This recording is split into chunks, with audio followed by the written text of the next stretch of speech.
This video is supported by Skillshare.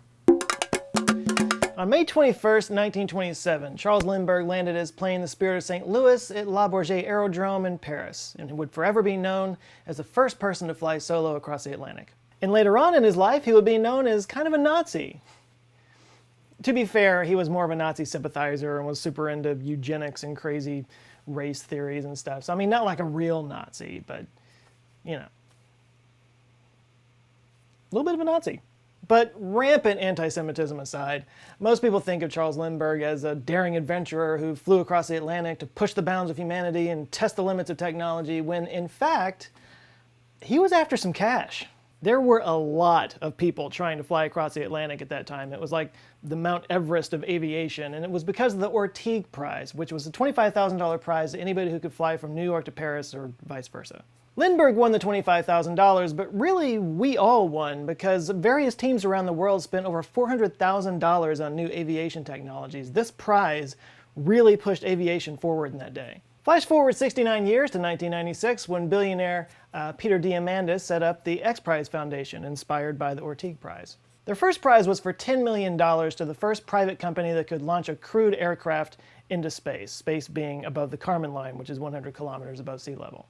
And in October 2004, that prize was finally won when Burt Rutan and his company Scale Composites launched their vehicle, Spaceship One, into the history books. Spaceship One was a small rocket-propelled craft that was carried up to a high altitude by a large jet-powered plane called White Knight.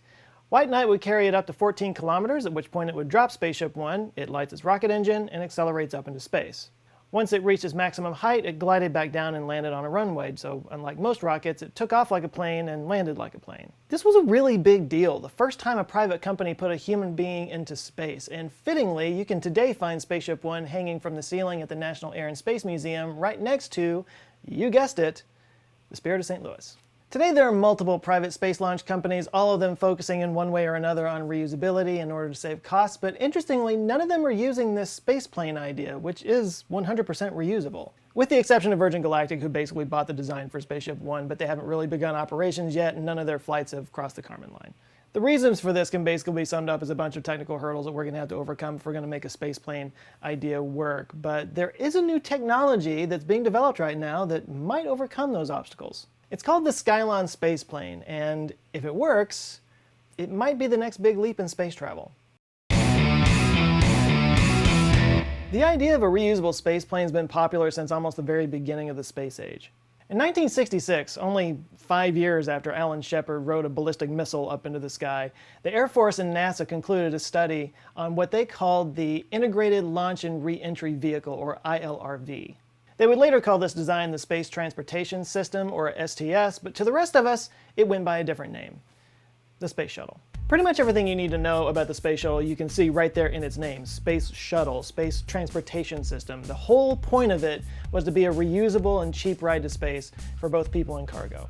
And look, it was a gorgeous vehicle that inspired an entire generation of people. I had a poster of the Space Shuttle up on my wall. I built little models of the Space Shuttle, and I might or might not have seen the movie Space Camp about 500 times.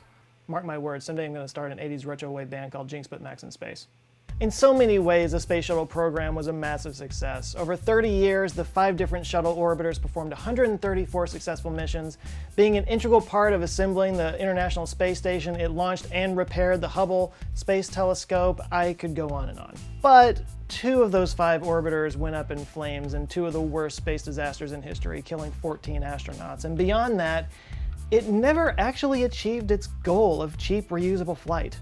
Even with the fact that it was reusable, the cost of launching the space shuttle was astronomical, pun intended. The average cost of each launch was somewhere in the ballpark of $1 billion, and it really wasn't so much reusable as refurbishable. For example, every time between launches, they had to replace every one of the 20,000 heat tiles in the underside of the shuttle. I won't go into detail as to why the shuttle failed to meet its expectations, but I'll kick you over to Amy Shira-Teetle, who did a video about why she's not really a fan of the space shuttle. She goes into all those details. Don't hold that against her. But even the shuttle and the Soviet Buran, which never quite actually got off the ground, still took off vertically. They may have landed like a plane, but they took off like a rocket. But what if you could have a vehicle that could take off like a plane and land like a plane, an actual orbital space plane?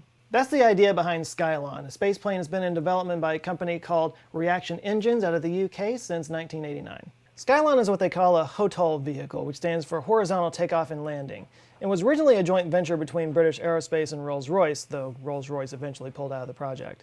Left without a partner to build the engine, rocket scientists Alan Bond, Richard Varville, and John Scott continued with the project, basing the vehicle around a pre-cooled hybrid air-breathing rocket engine that Alan Bond designed called SABRE, which stands for Synergetic Air-Breathing Rocket Engine. The biggest challenge for a spaceplane is just simply having enough fuel to get up to orbit.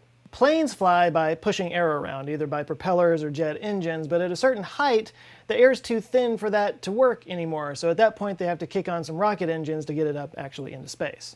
The problem is the same rocket equation that plagues all launches. You have to have a certain amount of fuel to get up into space. If you add more fuel, that adds more weight, which means you need more fuel, which adds more weight. It's this crazy catch-22. And the specific problem with space planes is that they don't go straight up. They go on a very horizontal trajectory. The White Knight, for example, flies for about an hour before it finally drops Spaceship One, and then it burns its rocket engine for like 134 seconds. So this is where the air-breathing part of SABRE comes in.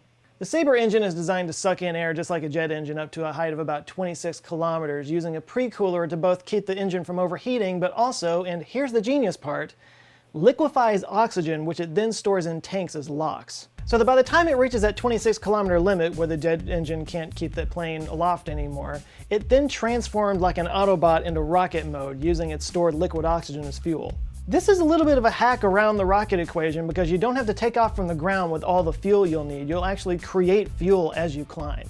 The pre-cooler is the secret sauce to the engine because friction and compression become a problem with any plane flying over Mach 3. And the Skylon's engines wouldn't kick on until around Mach 5, so the temperature could reach thousands of degrees.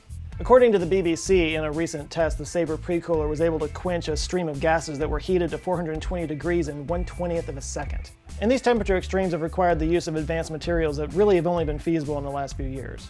Basically, this pre-cooler would allow the Skylon to fly faster than an SR-71 Blackbird, which topped out at around Mach 3.3.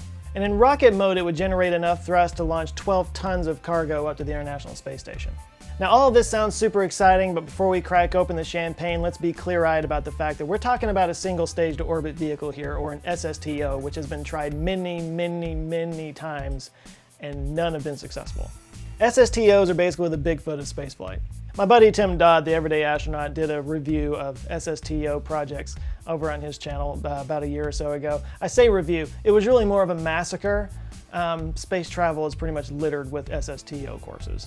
Philip Bono, an engineer with Douglas Aircraft, designed a series of SSTOs starting in the 1960s. He was inspired in part by the work his company had done on the upper stage of the Saturn V. Variations of Bono's design included a reusable space tug able to tow 1 million pounds to orbit, a reusable craft for stranded astronauts, and a troop transport. Considering this was the height of the Cold War, I'm actually kind of surprised that one never went anywhere. Gary C. Hudson of Pacific American Launch Systems created several designs that have since become popular despite never actually getting off the ground. His Phoenix SSTOs could carry cargo or crew and were going to be powered by an Aerospike engine, which is another aerospace pipe dream.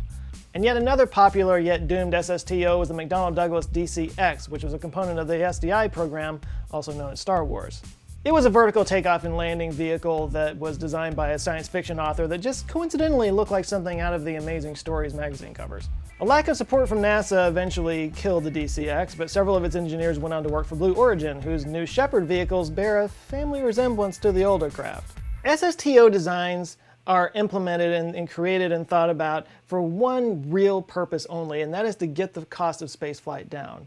The thing is, companies like SpaceX and Rocket Lab have already brought down the cost of launches considerably. Through more efficient and cheaper to make engines, reusability, and other rocket advancements, the whole advantage to an SSTO is getting smaller and smaller all the time. In fact, it may already be gone. In 2015, Ashley Dove Jay, a PhD researcher in aerospace engineering, estimated that the nominal cost per kilo for Skylon launch would land somewhere around $1,800, while a partially reusable launch of the SpaceX Falcon 9 could get down to just about $1,200.